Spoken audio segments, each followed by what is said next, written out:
impacto muito grande. Tá. Mas tom de voz tem impacto. Sim. O jeito que tu caminha tem impacto. O jeito que tu senta à mesa tem impacto. Certo. Né? O jeito que tu escreve tem impacto.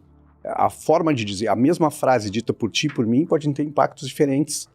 Entende? Essa intenção dos sinais na mesma direção é que vai fortalecendo a percepção de enxergar aquela coisa, entende? Cara, lógico, eu tô enviesado porque eu te adoro e gosto do teu conteúdo pra caramba, mas já me convenceu. Imagina, não preciso ser um empresário, nem um empreendedor. Eu tenho que ser um ser humano. E isso tem que fazer sentido pra ti, entende? Pra tua caminhada, pra tua busca, pra que tu quer lá na frente, né? Porque se valor é algo que a pessoa... É o outro que percebe valor. Perfeito. É o outro que percebe valor. Comunicação é isso. Comunicação não é o que tu diz, mas como eu te compreendo. Perfeito. Tá? E tem uma coisa muito maluca em comunicação que a gente chama de a maldição do conhecimento. Não sei se você já ouviu esse conceito, eu adoro ele. Que é o seguinte, eu não consigo lembrar como era quando eu não sabia. Olha que louco. Vou anotar aqui. Tu entende? E que isso cria uma comunicação completamente louca e sem sentido, que é: tu domina tanto o assunto performance que tu fala com naturalidade sobre autores, conceitos, quase com a obviedade que eu deva conhecer. É isso aí, peguei. Eu tenho muito medo de dizer, ou vergonha de dizer que eu não sei, eu balanço a cabeça e nós ficamos num papo esquizofrênico.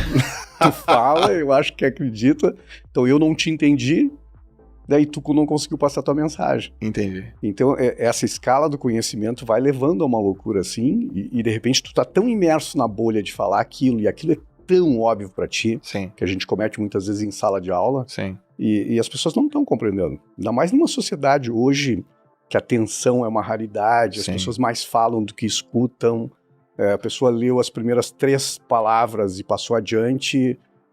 Isso não acontece? Pô, você tá me falando isso várias vezes, eu já passei por momentos, e passo até hoje. Mas, isso aqui é muito óbvio. Presta atenção. É óbvio pra você, que vive, que respira, que transpira, que tem tempo nisso. 30 anos de acumulação de conhecimento naquilo. Né? E aí, então... O professor, ele tem essa, vamos dizer assim, essa responsabilidade / vocação de sempre buscar o aluno, independente onde ele esteja e qual seu nível, e sempre buscar ele pelos pilares fundamentais. O bom professor faz isso. O bom professor faz isso. Tem que fazer isso. Então tem que ter o que muita gente fala, meu Deus do céu, você tem muita paciência de um ponto de vista pejorativo, você fala, exatamente por conta da paciência. Alguém teve essa paciência comigo. Perfeito. E aí vem aquela comunicação que transforma realmente, né? Sim. E eu olho pra ti, entendo o teu nível e te puxo pra cima, né? Mas pra aí eu acho que falta uma coisa que pra mim é essencial em personal branding, que é empatia. Uhum.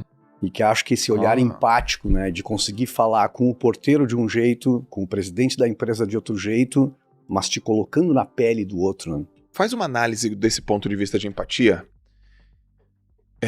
para uma marca pessoal de alguém que você conhece.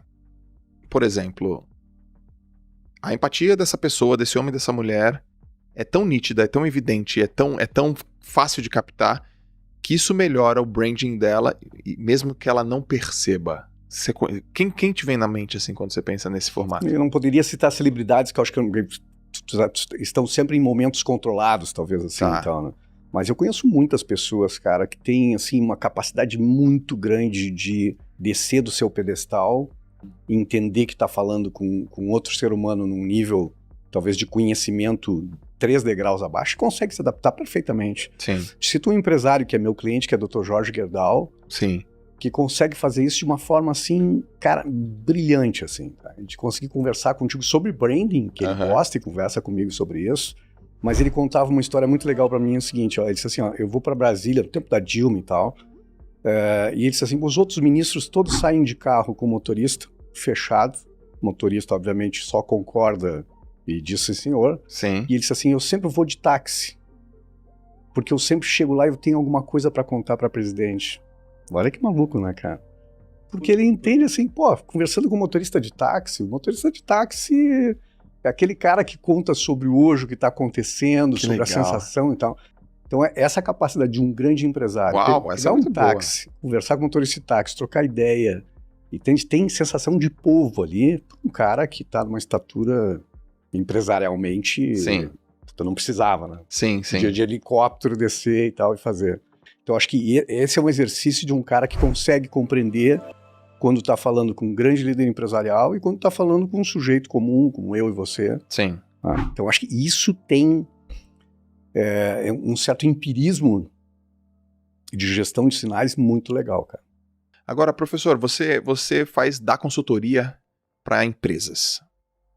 Como é que é o processo, por exemplo, de uma consultoria? É uma análise de produto? É uma análise de serviço? É uma análise de cultura? É uma análise do dono? É uma análise do pensamento dele? Porque, pô, você tem quanto tempo de experiência nesse mercado? 35 anos fazendo isso para empresas. 35 anos. 35 então, anos. Cara, você já é muito maduro. Qual que é o ponto que é o fundamental na construção de um brand? Eu pensei, é o produto, é o bolinho que você me trouxe? É a água? É o envelope? É o dono? É a equipe? É a cultura? Cara, tem uma coisa, Joel, que é muito impressionante, que tem tanto nas marcas corporativas quanto nas pessoais, que é dissonância cognitiva. Que aí é o meu chão, tá, para entrar. Que é o que tu pensa de ti mesmo e o que as pessoas pensam de ti. Perfeito. E que às vezes tem um abismo. Perfeito. Tá? Tem algumas pessoas que não, mas geralmente tem uma dissonância. Nas empresas acontece exatamente a mesma coisa. Tu senta com o presidente da empresa, o cara diz, puta, meu produto é maravilhoso, mas o canal não é bom, né? A representação não é legal, a distribuição não é legal. Então, eu parto de uma ótica que é entender todos os elos da cadeia de um negócio. E todo negócio tem muitos elos na cadeia de distribuição até a ponta final. Certo. E eu uso uma verdade que para mim sempre deu certo, que é: quem paga a conta tem razão.